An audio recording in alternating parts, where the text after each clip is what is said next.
Take ইনথুজিয়াস্ট এবং mobile যে user আছেন তাদের একটা বড় প্রশ্ন, সেটা হচ্ছে 16 তারিখে কি আনঅফিসিয়াল ফোন বন্ধ হয়ে যাবে। রিসেন্টলি এটা নিয়ে আমরা ভিডিও করছি, আমার চ্যানেলে বিস্তারিত ভিডিও আছে। তারপরেও কিছু নতুন লেটেস্ট নিউজ অ্যাড হয়েছে বৃহস্পতিবার, সেগুলি আপনাদের সাথে আজকে শেয়ার করবো। হ্যাঁ, এটা মোটামুটি কনফার্ম, ডিসেম্বরের 16 তারিখে আনঅফিসিয়াল সেট আর নতুন করে নেটওয়ার্কে অ্যাড হবে না।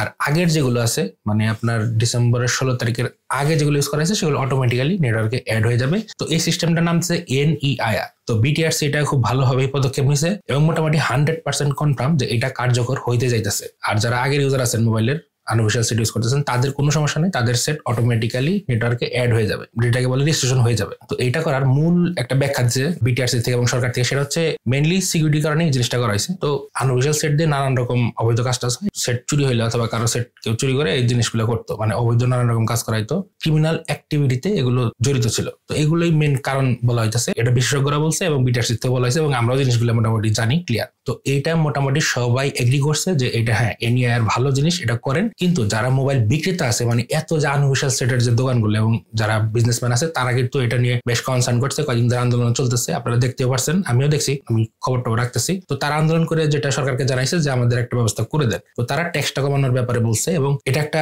মানে বৈধ পন্থায় আনার চেষ্টা করতেছে। তো তারই ধারাবাহিকতায় NBR BTRC মিলে সরকারকে জানাইছে যে একটা নির্দিষ্ট কাঠামো করে দেওয়া হোক, মানে একটা ট্যাক্স ফিগার করে দেওয়া হোক এবং ট্যাক্সটা জানি কমানো হয়। এটার আন্ডারে যে আনঅফিসিয়াল সেটগুলো আছে সেগুলো মূল্যায়ন করা হবে, কারণ অনেকের কাছে স্টক আছে 16 তারিখের পরে এগুলো যখন সেল হবে না তখন কিন্তু এগুলো মানে ট্র্যাশ হয়ে যাবে টোটালি। তো এগুলো একটা গতি করার জন্য সরকারকে NBR থেকে জানানো হয়েছে এবং BTRC এটার মধ্যে মত দিছে। তো এইটা ডেইলি স্টারের বরাদ্দে আমি জানতে পারছি। আর সরকার থেকে জানানো হয়েছে যে ট্যাক্সটা কমানো হবে, কিন্তু তারপরেও এখানে নির্দিষ্ট করে দেওয়া হয় না যে কত % ট্যাক্স কমাবে। তো এইটা আলাপ আলোচনার মাধ্যমে 16 তারিখের আগে অথবা পরে এটা আপনারা জানতে পারবেন যে কত % ট্যাক্স নির্ধারণ করা হয়েছে। বর্তমানে আপনারা জানেন যে 61% হাইয়েস্ট ট্যাক্স দিয়ে সেটগুলো আসে, তো সেটা কমানো হবে। সেক্ষেত্রে অফিসিয়াল যে সেটগুলো আছে সেগুলোর প্রাইসও কমবে এবং আনঅফিসিয়াল যে সেটগুলো আছে সেগুলোর একটা গতি হবে। তবে এখানে কিছু কিছু ব্যাপার এখনো ক্লিয়ার করা নাই। যেমন প্রথমে আসি আনঅফিসিয়াল সেট যেগুলো আছে সেগুলোর ব্যাপারে। আনঅফিসিয়াল সেট যেগুলো মানে হাউসে আছে, যাদের শপে আছে স্টক আকারে, সেগুলোর ক্ষেত্রে সরকারকে NBR বলছে যে একটা নির্দিষ্ট পরিমাণ ট্যাক্স অথবা একটা ভ্যাটের ব্যবস্থা করে দিতে, যাতে সেই পরিমাণ ট্যাক্সটা দিয়ে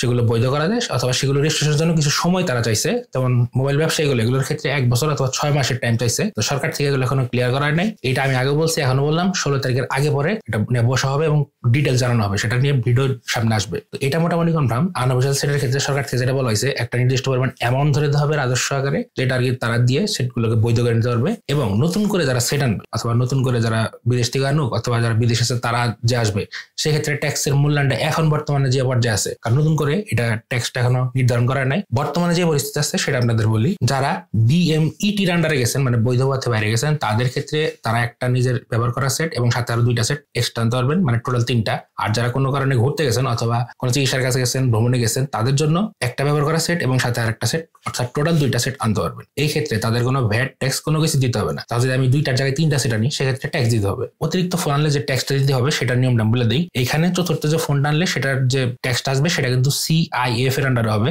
তো CIF-টা হচ্ছে মূলত কস্ট, ইন্স্যুরেন্স এবং ফ্রেড, এই 3টার উপরে নির্ভর করে। কাস্টমস ডিউটি 15%, এইটা আপনার বিভিন্ন সেটের ক্ষেত্রে বিভিন্ন রকম। ভ্যাট যেটা 15%, এটা আবার মূল্যের উপরে নির্ভর করবে, আপনার সেটটার প্রাইস কত এবং ডিউটির উপর নির্ভর করবে, কতটুকু ডিউটি পড়ছে সেটার উপরে। অন্যান্য যে ব্যাপারগুলো অ্যাড হয় সেগুলো হচ্ছে advance income tax 5%, regulatory duty 1% এবং সাপ্লিমেন্টারি ডিউটি 3 থেকে 5%। এটা ফোনের ধরন ভেদে চেঞ্জ হবে। তো এখন পর্যন্ত আমরা যারা ফোন আনতেছি অথবা যারা ফোন ইউজ করতেছি তারা যে ট্যাক্স দিতেছি সরকারকে, সেটা হচ্ছে 45 থেকে 60%-এর মতো টোটাল রাইট নাও। যেমন আমি উদাহরণ দিয়ে বোঝাই, 50,000 টাকার একটা সেটে আপনার আমি যে জিনিসগুলো বললাম সেগুলো যদি মেনে ট্যাক্স দিই তাহলে এখানে ট্যাক্স আসে 25 থেকে 30,000 টাকা, যেটা আপনার এয়ারপোর্টে কাস্টমসে দিয়ে দেওয়া হয় এবং NEIR.BTRC.gov.bd-তে এটা সাবমিট করে, এটার যে কাগজপত্র দেওয়া হয় সেটার সাথে সাবমিট করে সেটা কিন্তু আপনি রেজিস্ট্রেশন করে নিতে পারেন। আর ফরেনার যারা বিদেশ থেকে আসবেন সেট নিয়ে, তাদের ক্ষেত্রে কিন্তু আপনার 60 দিনের মধ্যে কোনো রকম মানে রেজিস্ট্রেশন করতে হবে না। 60 দিনের পরে আবার আপনাকে NEIR আন্ডারে রেজিস্ট্রেশন করতে হবে নিজের ভোটার আইডি কার্ড অথবা